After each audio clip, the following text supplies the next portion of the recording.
when Mashiach comes, everybody will be redeemed. Amen.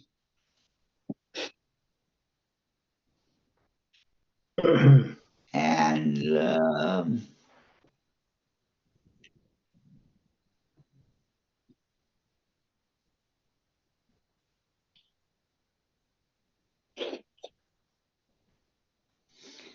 then it says, Tomahu Omer, what does the simple one say? Mazai, hey, what's all this about? Marta, hey, look, you tell him.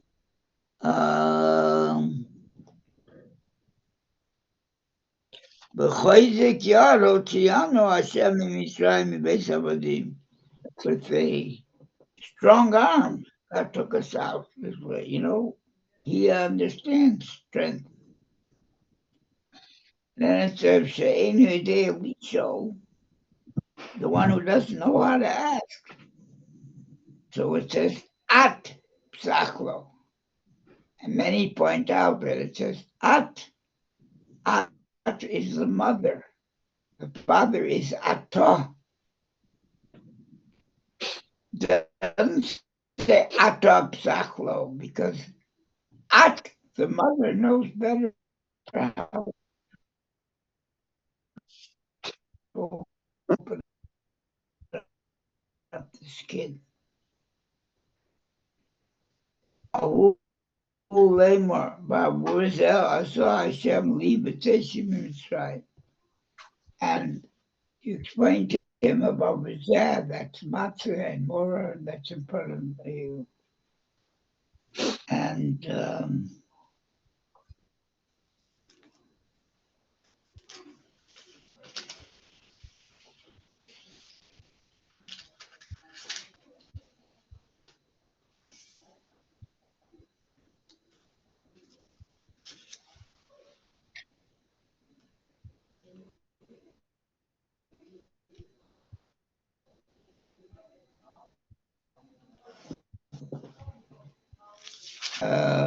the five scholars that were, I'm going to say that they were the whole night going into the Kohamarbel, the Saper, Tzias Mitzrayim, Harezam Shubach. It's praiseworthy.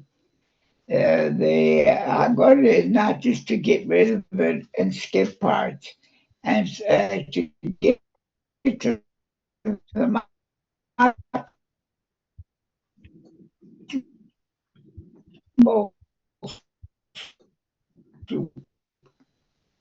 that the story and called Mitzrayim Harezam Shubach.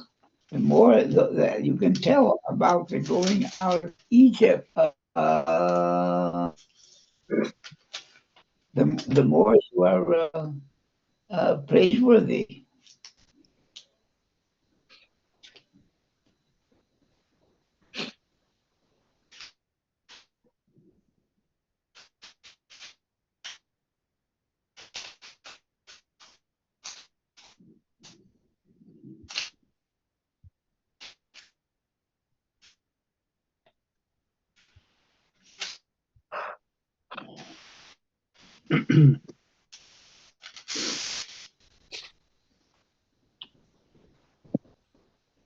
So it says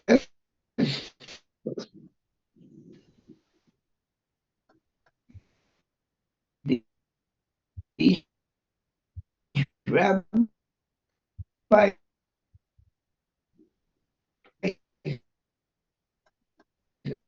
uh, uh,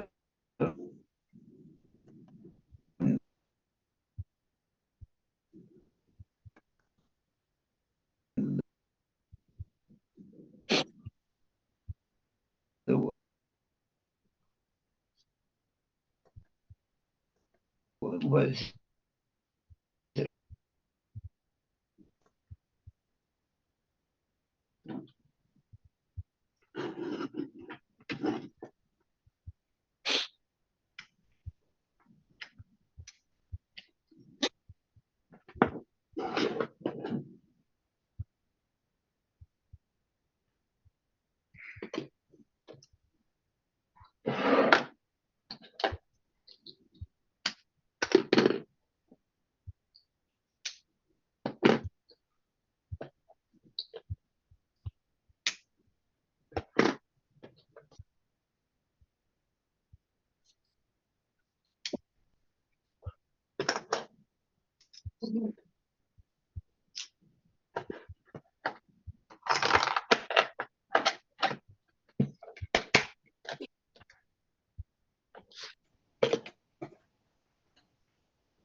And a lot of people who I didn't know.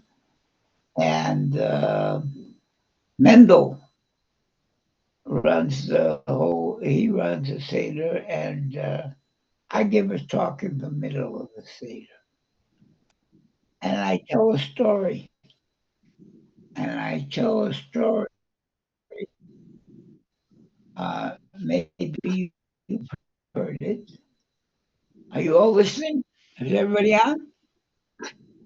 I'm not Rabbi talking to Feller? myself, am I? We can hear Well, you. Who's on? We can't hear you for some Yeah. reason, Rabbi Feller. Okay. You're breaking up. Your signal's breaking up. So we didn't hear much for the last 3 minutes or 4 minutes. Maybe every fifth word.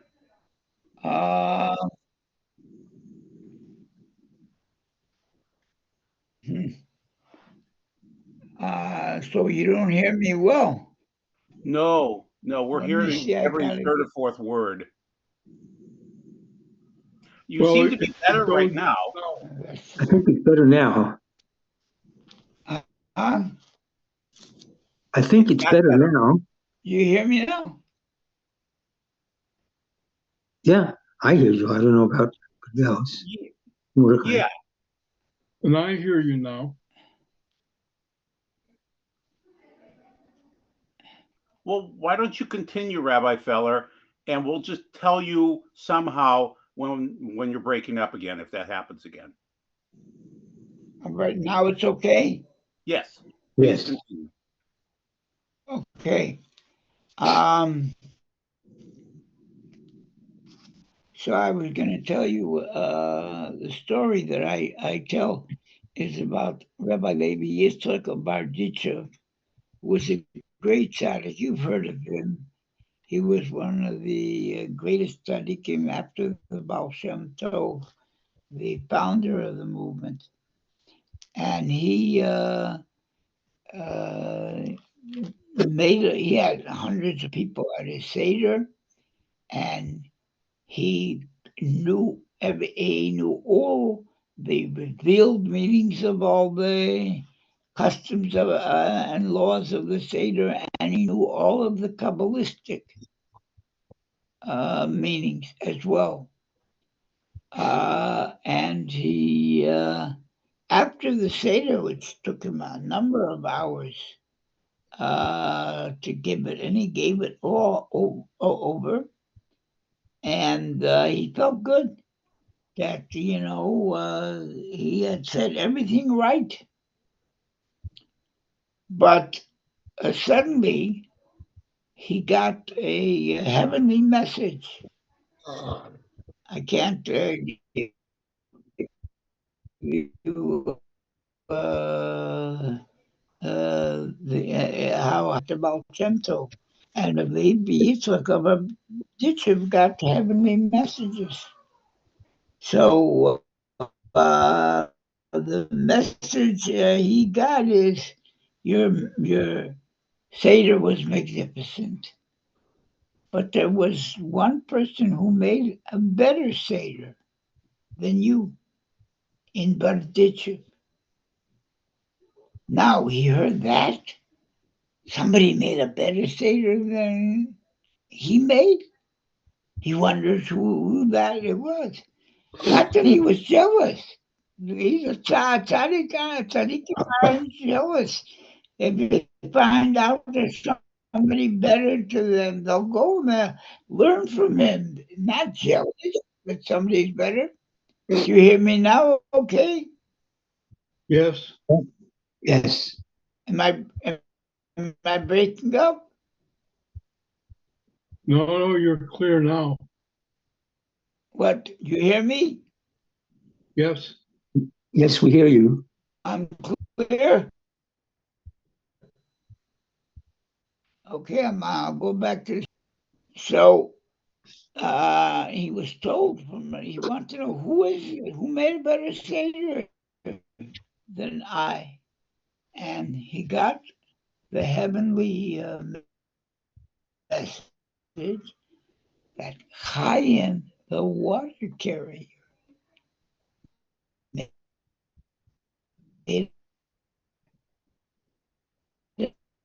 a better Seder than you. You know who he is?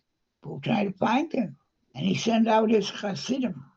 And he sent his Hasidim to find Chaim, the water carrier. And so they went out. He said he wants them to bring him to him. He wants to meet him. He wants to hear what he did in his Seder that was better than his own intentions and kavanot.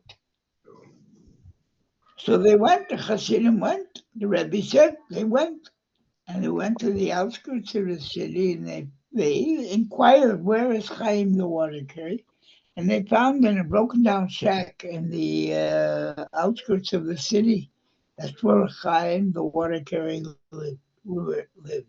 And they knocked on the door, and his wife came out and said, is this Chaim the water carrier's home? She said, yes. Oh, we have to see him. The holy rabbi Bajitchev wants to see him. Where is he? He says, well, he's lying on the sofa over there. He's sleeping. Oh, yeah, we have to wake him up and bring him to the Rebbe. So they woke him up. And of course, he heard of the great Rebbe. And they took him to him and they sat him down right next to the Rebbe. And the Rebbe asked him, Chaim, I heard that you made a great Seder. I'd like to hear your routine the whole day, what you did and how you ran your Seder. So he said, well, Rabbi, I don't know if I did anything special. I know one thing, that you got to get rid of chametz. And whiskey is chametz. So I had a couple bottles, and you can take chametz until about 11 o'clock, that I know. And so I drank out the bottles of whiskey, and that's how I got rid of them. Boy, did I get drunk. And I fell asleep until my wife woke me and said, Chaim, it's the first night of Pesach. You have to make the Seder. And she shook him, and he got up and he walked to the table. He said, I walked to the table and I saw there's matzahs and wine and eggs. And I made a bracha on the matzahs and on the wine. And I ate the eggs. And I knew you were, I don't know, I know you're supposed to tell the story of the Exodus from Egypt, but what do I know? I'm just a simple, I didn't get a great Jewish education. But this is what I said to my wife, who was, of course, present there, and I was saying the whole Seder for her. And I told her, Sarah, you know what happened on this day in Egypt over 3,000 years ago? God took our great grandparents who were in Egypt, slaves, and God took them out. We have a mighty God who took all our ancestors out of Egypt. And you know, Sarah, that same God is here with us now in Poland, And he's going to take us out too. You hear that, Sarah? God is going to, our great God is going to take us out of Egypt also. And that's what I said. And then I fell asleep again from all the wine that I drank. And that's when you came, your Hasidim came and brought me to you. And I'm telling you, Rabbi, that's how my day went. So the Rebbe said, yeah, Chaim, you made a better Seder even than mine. And what was that? His sincere calling out in a loud voice to his wife, we have a great God. He took our fathers out of Egypt, and he's going to take us out of Poland. You hear that, sir? And so that story shows what sincerity, he felt it. He was living with his ancestors in Egypt, and it says in the Haggadah that you have to see yourself as you were in Egypt, and that's what he felt that. And he feels that, Mashiach is going to come. God's going to take us out of Egypt. Did you hear the story? Yeah. Huh? You all hear the story? We Who can do we hear have you. out? Yes, loud and clear. Yes, we heard it. Okay. Well, this is a story that I told it again this year. It seems that I'm by popular demand. People, we had a lot of new people who didn't hear this story, and I told them this story. There's another. There's a thought that I heard expressed by the previous Lubavitcher Rebbe. Well, There's a place here in the Agora which says as follows. It says, by Yoreu Osonu Hamitrim. The Mitrim were bad to us. That's in the story. The Mitrim were bad to us. And the Rebbe said it doesn't just mean that they were bad to us, but they made us bad. By Yoreu Osonu Hamitrim means that they made us bad. They taught us their ways. And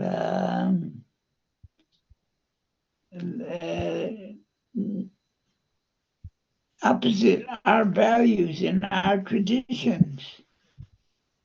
And that is when we're in the diaspora and we pick up the ways of the country, you know.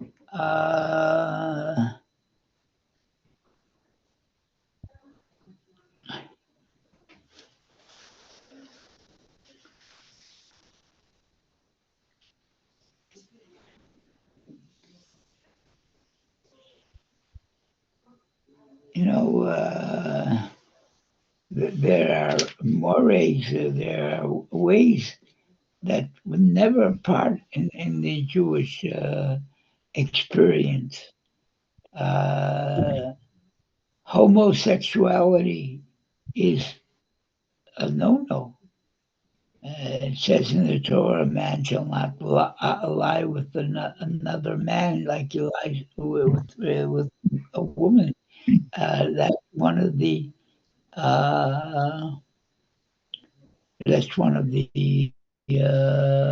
613 laws and one of the 365 don'ts. but that becomes a value in the country. And unfortunately, it's picked up by our brethren. And if somebody is, it's flouted even. They're proud to express it. If they are, it better not to express, say, and tell everybody. What they do in their private lives is private. And then there are ways of getting a person out of homosexuality with therapy. Done that. But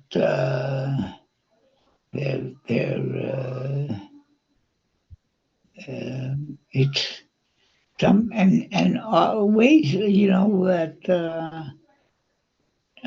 atheism, you know, agnosticism. Jews are believers. Jews are called believers, the sons of believers. You know, uh, there's no animals who is an atheist. It sounds like a foolish statement, but it's, you know, people call animals dumb animals. Hey, the animals all believe. It says, "Kvirim shagim le'ochel v'akush me'Hashem oklom." The animals will call from God to give them their food. Every animal feels and naturally that there's a creator, and they ask the creator to give them their food. If they had a chance to talk, they would probably say, "Dumb humans, you're atheists. You're look at the world. Look at there are no two people in the world that look alike, or for that matter, think alike.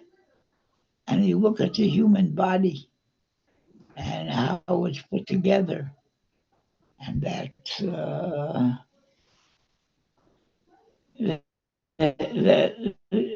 that the world begs a creator, just like a building begs contractor, builder.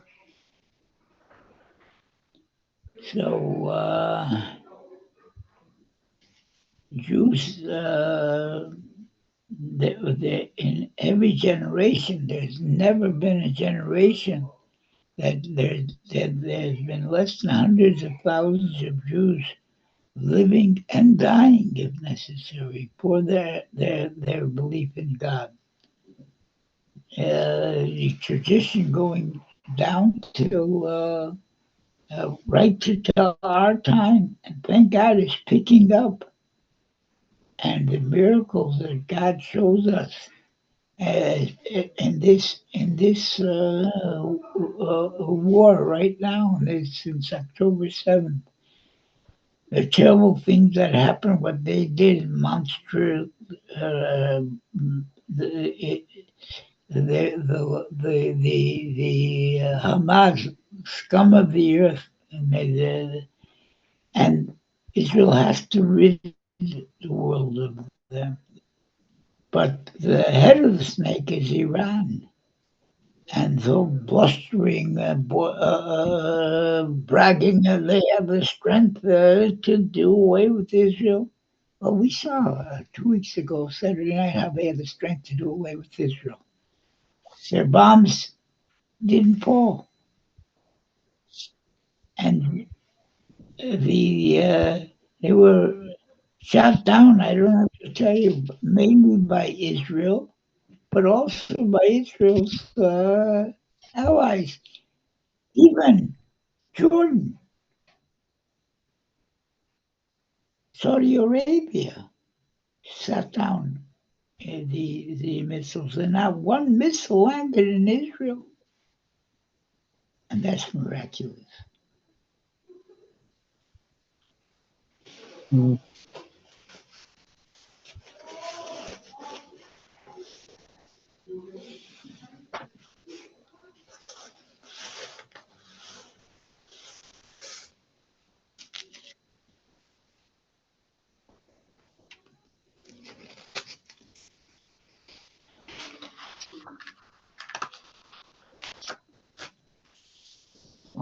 tell you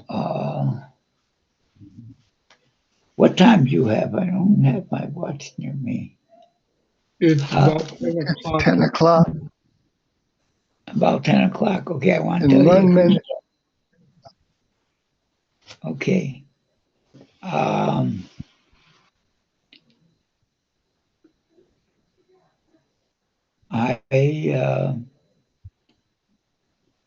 The years the Rebbe passed away, some of the Hasidim figures there, Lubavitch makes huge seders all over the world. The biggest seder is in the Far East, where the backpackers, the Israelis go. They have 2,000 Israeli backpackers at that in Kathmandu, and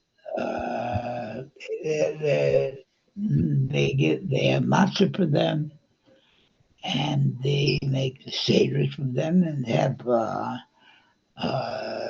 scores of Lubavitcher Hasidim running that seder and being there to help the backpackers. And a lot of them become much closer to the faith there in Kathmandu than they were in Israel. It seems that all the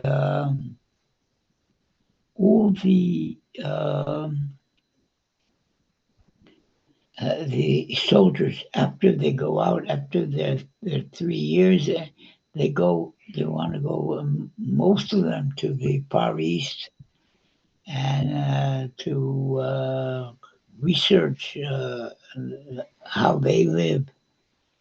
And the Rebbe has shluchim all over the world, and then in Kathmandu,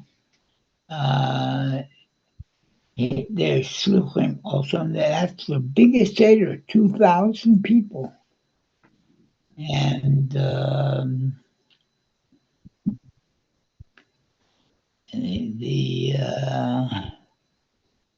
they have, of course, now in Russia too, large seders. And they decided, Hasidim decided to make a seder, a big seder. It's all around the world. They're making it to be. The Rebbe was laying in Mount Sinai Hospital, and they figured we should make a seder, 100 with people in New York, in downtown, where exactly where Mount Sinai Hospital is, the Lower East Side. Anyway, they found a place right across the street from the Mount Sinai Hospital, but it was a public school, and the liberal, progressive individuals didn't want it. Separation of state and church, and you can't have a seder, a public seder, in a public school. So, and the mayor, Rudy Giuliani, didn't like that at all. He wanted them to use that for school, and he was very close to the movement. So he got a couple blocks away. He got a building, the YMHA, the Young Men's Hebrew Association. It was a big building, and they had a big gym.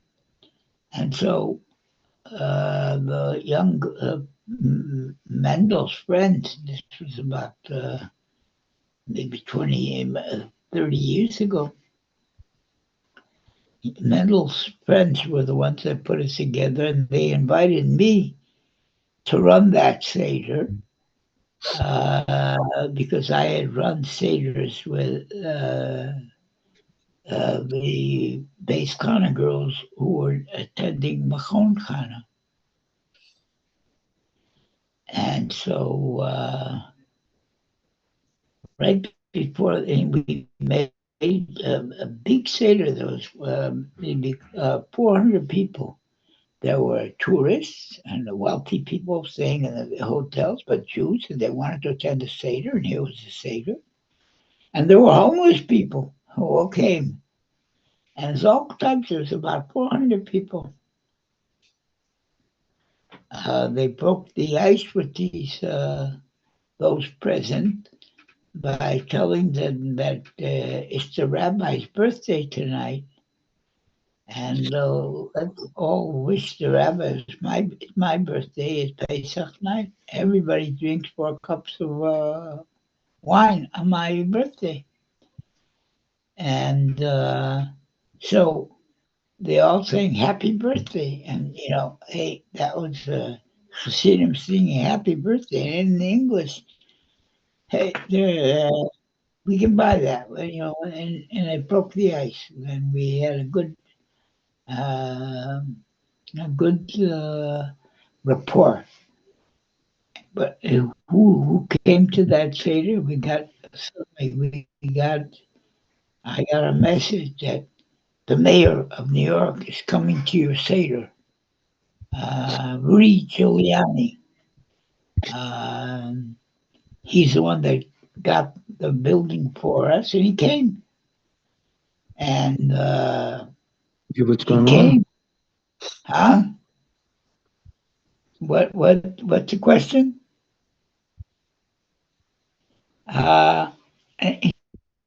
He came with his the assistant mayor was a Jewish woman, and because she had to come with him, she got to eat matzah and do all the mitzvahs of the Seder.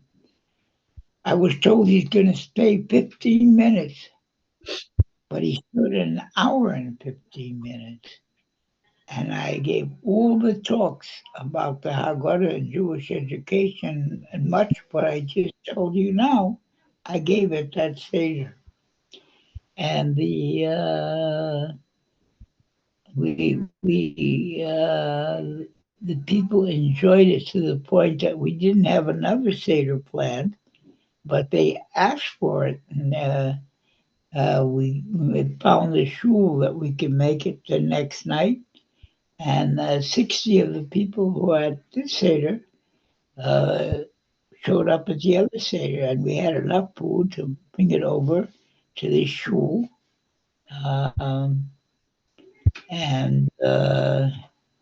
this was a memorable Seder that I had a celebrity, the mayor, and he ate murder, and he drank the wine, and he ate matzah. And we had a Seder in the Lubavitch, we had a celebrity, and that celebrity was none other than Bob Dylan. He came and brought his youngsters, his children. And this must go back about 40 years, but it was in Lubavitch House. You remember our Lubavitch House on Malcolm Court? And we had a packed crowd, but you could imagine Bob Dylan showed up. Boy, did that pick up the attention. Yeah, I would hope. And, so, who do we have on again? Who have we had on? Somebody just said Lila Tov. Is that Moshe Lipschitz? It's Mordechai Dorfman. My son is here, and I told him Lila Tov whether he was going to bed. Okay. Menachem. So We're all here, Rabbi. We're all accounted for. Okay. Although we may not Well, I could.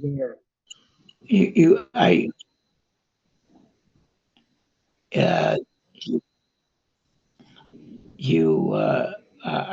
a story that happened at a seder that I conducted in, I think it was 77 or 78. Do you have time to hear another story? It's a little longer. Please. Yes. Let's hear. You Please. may have heard already, but this was, I was invited to lead the seders in Machon Chana. That's a sister to Beis Chana. And I went with my wife of blessed memory, and Mendelssohn lived me well, and we did 5 seders. So this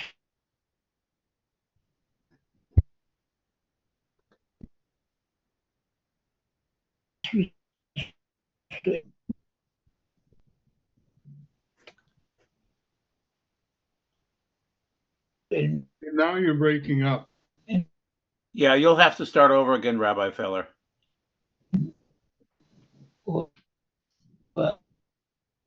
A seder. One was particularly memorable, and he was going to be 9 recorded. He would visit in Crown Heights.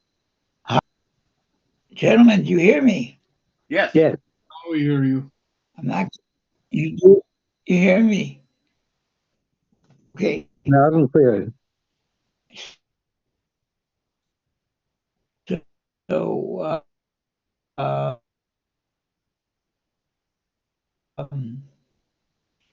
make it a little shorter. Anyway, there was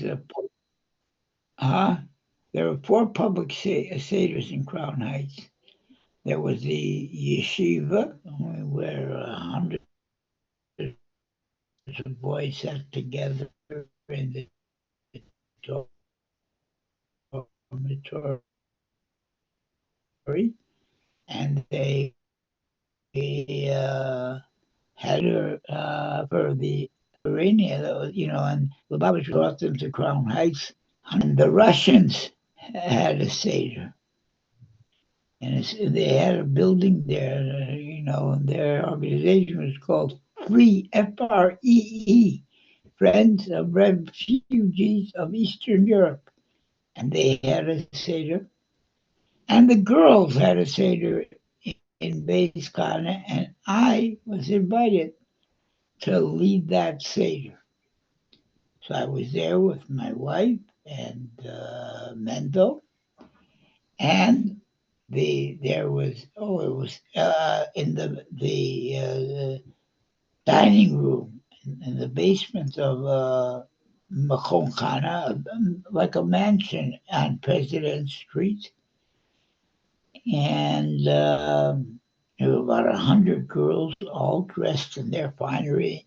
And there was also maybe close to 60, 70 women of the community who got to come because they helped Beis Chana in volunteer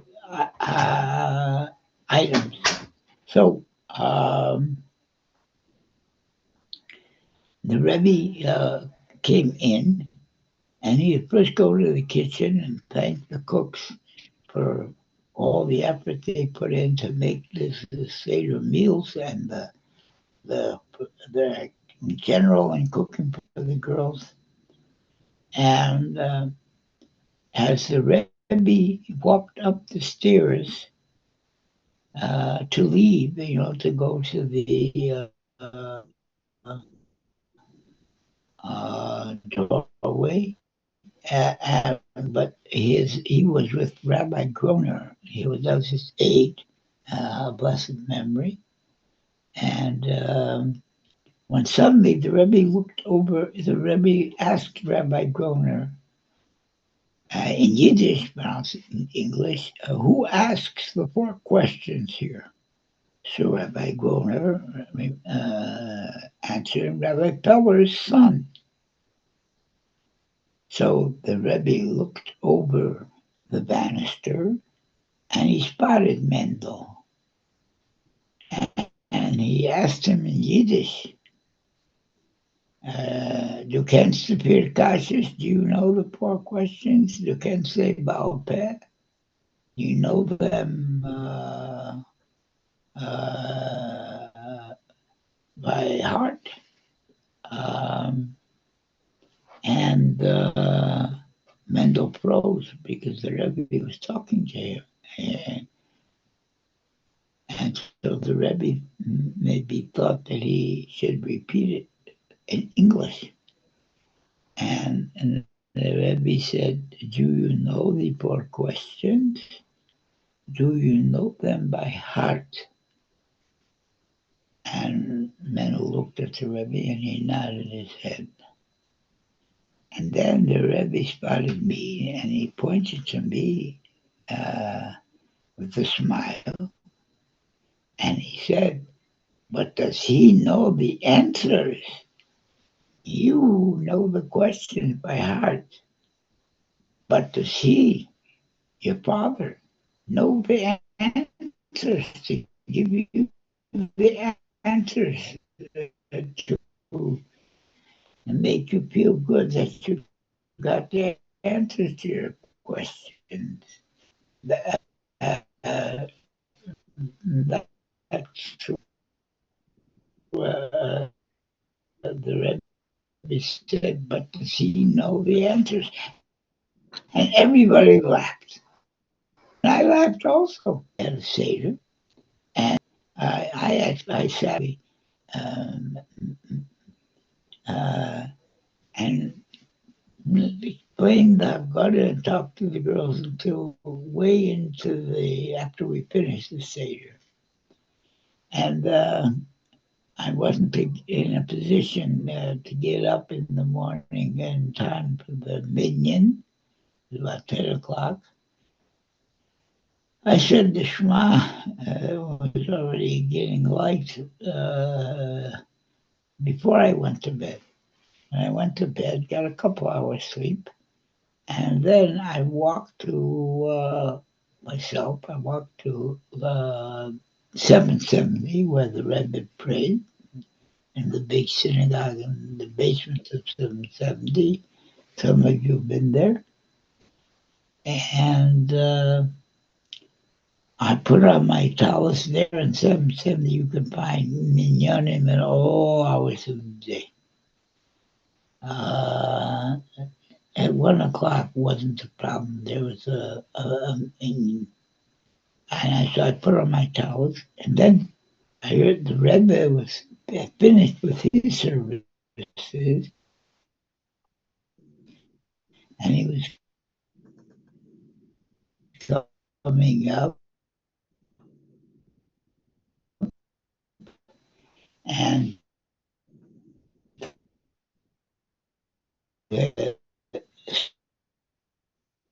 escorting the Rebbe was Rabbi Klein. And the Rebbe walked through those. When the Rebbe's coming, you can't imagine. It means to everybody who says, look at an all-righteous person who when he talks to God, feels God's presence. And so any moment that a chassid can see the Rebbe, he'll take advantage of that. And this was a moment. He had his towels on, and he went into his room. And we were in the hall right next to his room. All of a sudden, Rabbi Klein came to me. I grabbed him on my shoulders, and he marched me to the Rebbe's room, and he said, stay here. And he knocked on the Rebbe's door, and the Rebbe opened it, and the Rebbe's still in his towels, and I'm in my towels. And boy, my heart was pounding. What's this all about? And the Rebbe explained to me what this is all about. And the Rebbe said to me, last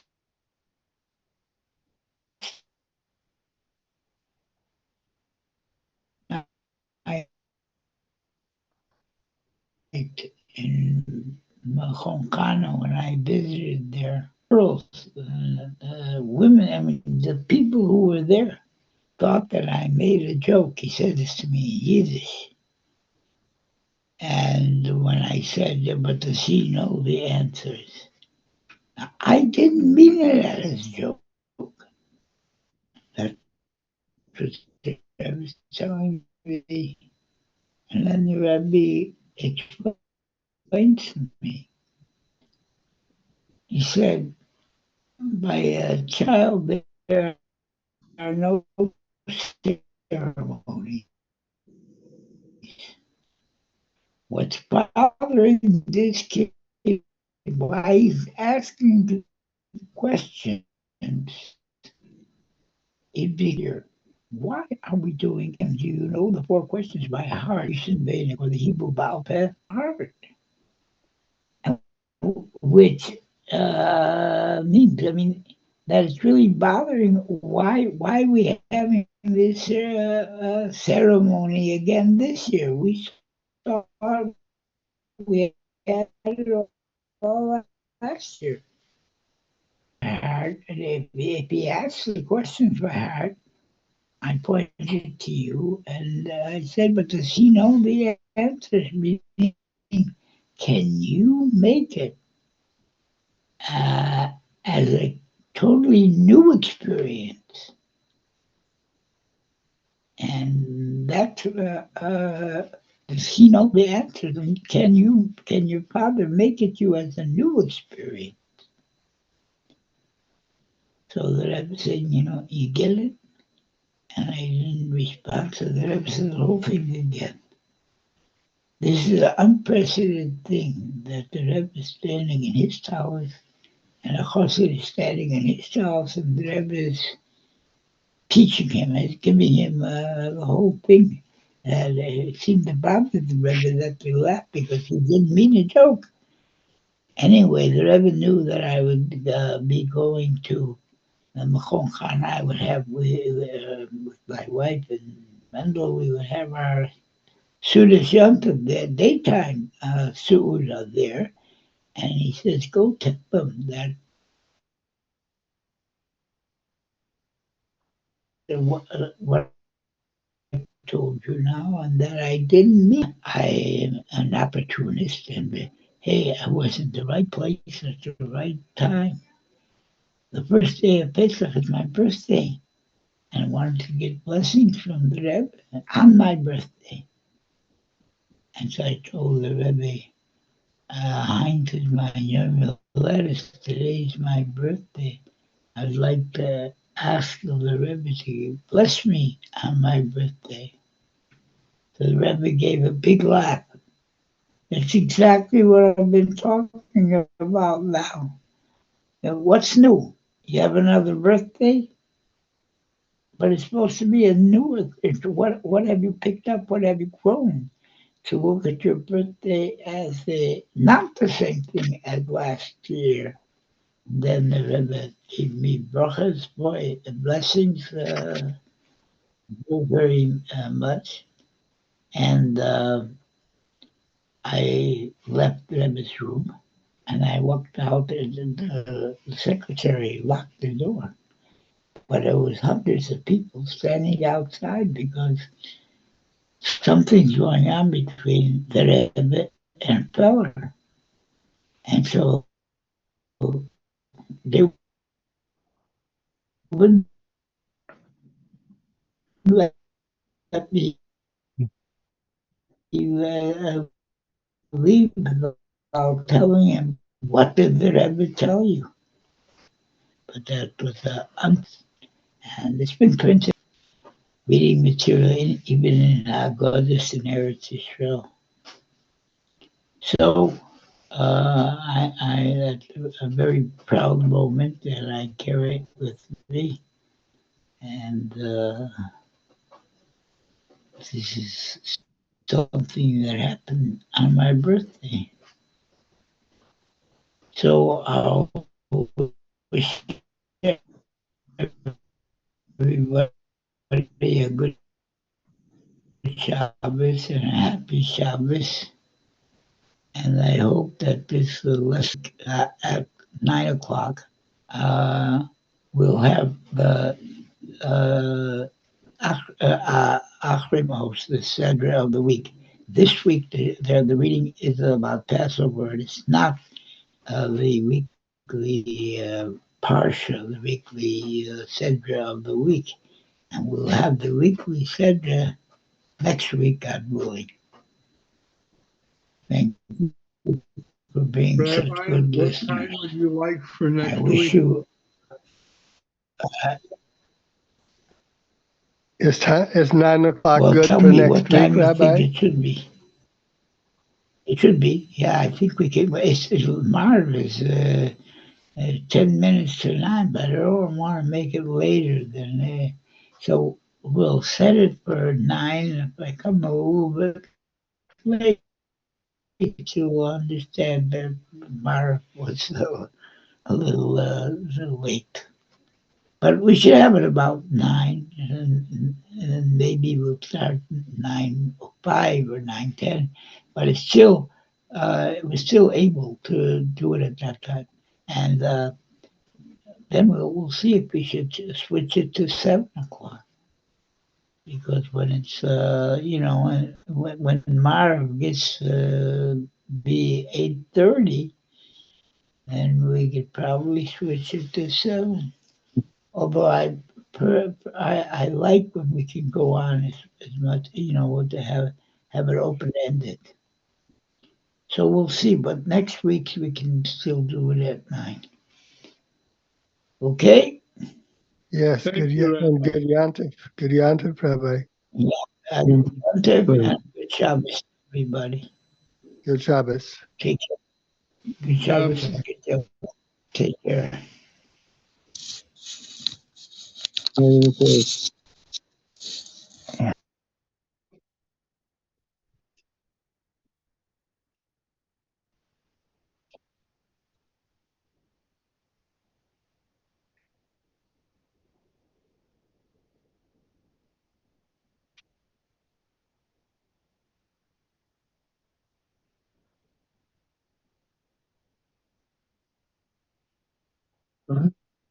Mhm.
a little chilly.